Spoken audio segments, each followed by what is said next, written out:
Number आहे माझा. काय ते मोबाईल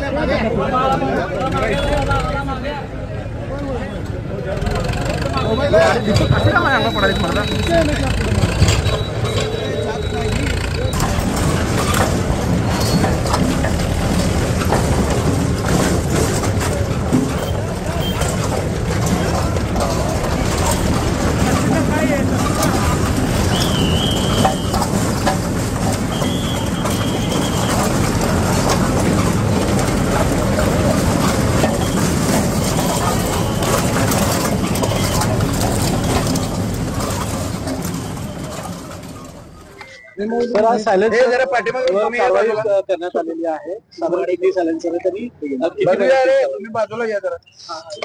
माननीय पोलीस अधीक्षक कोल्हापूर यांनी दिलेल्या आदेशाप्रमाणे आणि सूचनेप्रमाणे कोल्हापूर शहर आणि इचलकरंजी शहर येथील जे ट्रॅफिक ब्रँच आहे यांना आदेश देण्यात आले होते की शहरामध्ये जे मॉडिफाईड सायलेन्सर आहेत हे सायलेन्सर घेऊन जे काही तरुण युवक गाड्या जोरामध्ये फिरवतात यामध्ये ज्येष्ठांना त्रास होतो, विद्यार्थ्यांना त्रास होतो, अपघात होण्याची भीती यामध्ये असते, ध्वनी प्रदूषण होतं, ध्वनी प्रदूषण कायद्याचं उल्लंघन यामध्ये होतं.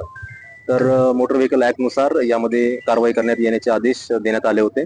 त्या आदेशाप्रमाणे आज 737 सायलेन्सरवर कारवाई केलेली आहे. हे सायलेन्सर आज नाश करण्यात आलेले आहे. नाश करण्याचं कारण असं आहे की हे सायलेन्सर परत वापरामध्ये येऊ नये, कारण हे सायलेन्सर परत वापरामध्ये येऊ शकतात. त्यामुळे हे आज रोलरच्या सहाय्याने नाश केलेले आहेत.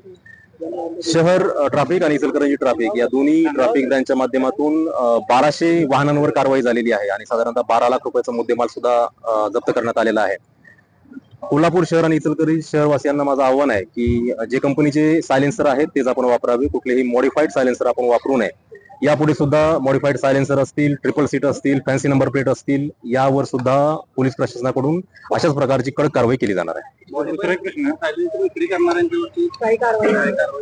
त्याची सुद्धा आपण माहिती घेत आहे. मॉडिफाईड सायलेन्सरची विक्री करणार आहेत आणि त्यांच्यावर सुद्धा आता कारवाई सुरू करणार आहे.